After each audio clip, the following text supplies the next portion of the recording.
Hello ছাত্রছাত্রীরা, আমি সংহিতা।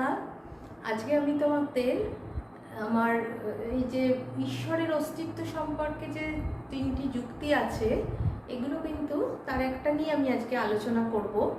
এটা কিন্তু খুবই ইম্পর্টেন্ট একটা যুক্তিগুলো, কারণ কোনো না কোনোটা আসেই, প্রত্যেকবারই আসে। তার কাজেই আজকে আমি প্রথম উদ্দেশ্যভিত্তিক যুক্তি বা পরিকল্পনা মাফিক যুক্তি যেটা বলা হয়, ইংলিশে যেটাকে বলা হয় টেলিওলজিক্যাল আর্গুমেন্ট। ইংলিশটা সবসময় টার্মটা বলেছি খেয়াল রাখবে, কারণ বাংলা ওয়ার্ড অনেক রকমের হতে পারে, তা সেই জন্য ইংলিশের টার্মটা সবসময় খেয়াল রাখবে। তা আজকে সেই জন্য আমি এইটা নিয়ে আলোচনা করব, এবং পরে আরও দুটো যে তথ্য আছে সেটা নিয়েও আলোচনা করব।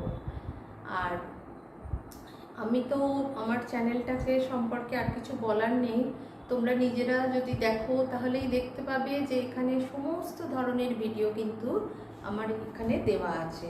তা সেই জন্য যদি তোমাদের মনে হয় তাহলে কিন্তু তোমরা অবশ্যই এটা সাবস্ক্রাইব করো।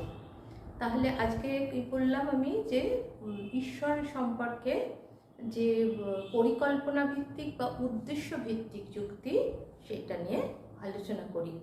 প্রথমে হচ্ছে কি বলা হচ্ছে যে এই যে এটা হচ্ছে কিন্তু যে সমস্ত মতবাদগুলো আছে, ঈশ্বরের অস্তিত্ব বিষয়ক যে সমস্ত মতবাদগুলো আছে, তার মধ্যে এটা কিন্তু একটা খুব গুরুত্বপূর্ণ মতবাদ। আর দ্বিতীয়ত হচ্ছে এই মতবাদটা কিন্তু খুব সহজ সরল, সেই জন্য কিন্তু এটা খুব মানুষের কাছে কিন্তু এইটা খুব জনপ্রিয় একটা মতবাদ। এই টেলিওলজিক্যাল আর্গুমেন্টটা যেটা, এই মতবাদটা খুব একটা জনপ্রিয় মতবাদ।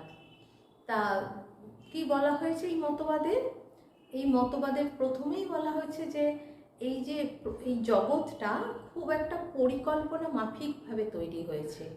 তা এই যে পরিকল্পনা করে এই জগৎটা তৈরি করার জন্য নিশ্চয়ই একজন সৃষ্টিকর্তা আছেন, এবং তিনিই হলেন হচ্ছে ঈশ্বর। ঈশ্বর কি করেন? ঈশ্বর তার নিজের যে সমস্ত উদ্দেশ্যগুলো, সেইগুলোই কিন্তু এই জগতের মাধ্যমে, আমাদের প্রাণীদের মাধ্যমে সেটা সিদ্ধ করার চেষ্টা করেছেন।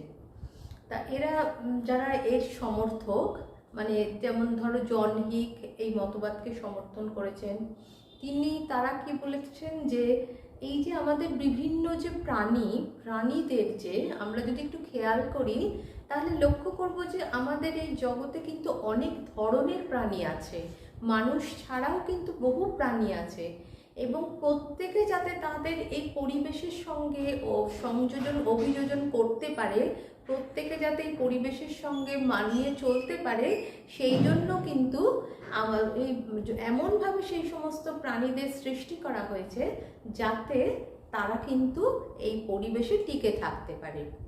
যেমন ধরো যে আমরা যদি প্রথমে উদ্ভিদের কথাই বলি, উদ্ভিদ কিন্তু দেখবে মরু অঞ্চলে যে সমস্ত উদ্ভিদ হয়, সেখানে যেহেতু জলের অভাব, সেহেতু তাদের পাতার মধ্যেই কিন্তু জল থাকে, যাতে তারা সেখান থেকেই জল সংগ্রহ করতে পারে।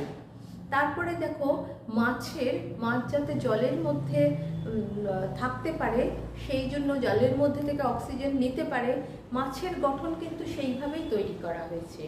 পাখির ক্ষেত্রে দেখো, পাখি আকাশে যাতে হালকা হলে তবে তো সে আকাশে উঠতে পারবে, সেই জন্য তার গঠনটা কিন্তু সেইভাবেই তৈরি করা হয়েছে।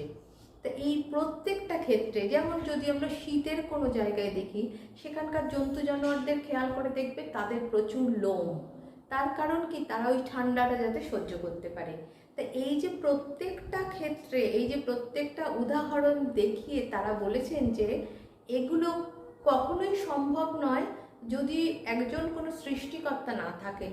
এই যে প্রত্যেককে তার প্রত্যেকের পরিবেশ অনুযায়ী সে যাতে বেঁচে থাকতে পারে, সেই অনুযায়ী যে তৈরি করার এই যে পদ্ধতি, এটা একমাত্র কিন্তু ঈশ্বরই হলেন সেই সৃষ্টিকর্তা, যিনি হচ্ছেন এইভাবেই কিন্তু প্রাণীদের বেঁচে থাকার জন্য তাদের অভিযোজন করার ক্ষমতাটা তৈরি করেছেন।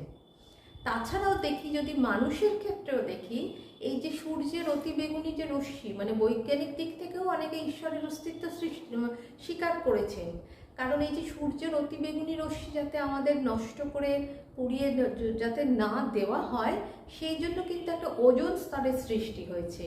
সেটাও কিন্তু কিভাবে হলো, মানে এটাও কিন্তু যারা এই মতবাদে বিশ্বাসী তারা বলেন এটাও কিন্তু ঈশ্বরই কিন্তু সৃষ্টি করেছেন।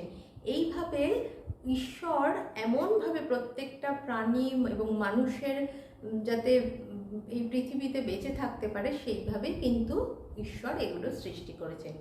এইভাবে তারা কিন্তু ঈশ্বরের অস্তিত্বকে স্বীকার করে নিয়েছেন। কাজেই এটার এই হচ্ছে মোটামুটি এটা হচ্ছে তাদের বক্তব্য। আর তোমাদের যখনই লিখতে হবে তখন তো এর সাথে একটু তোমাদের সমালোচনাও অ্যাড করতে হবে, তবে কিন্তু যে কোনো উত্তর কমপ্লিট হবে। ঠিক আছে, আজ তাহলে এই পর্যন্তই, পরের দিন অন্য ভিডিও।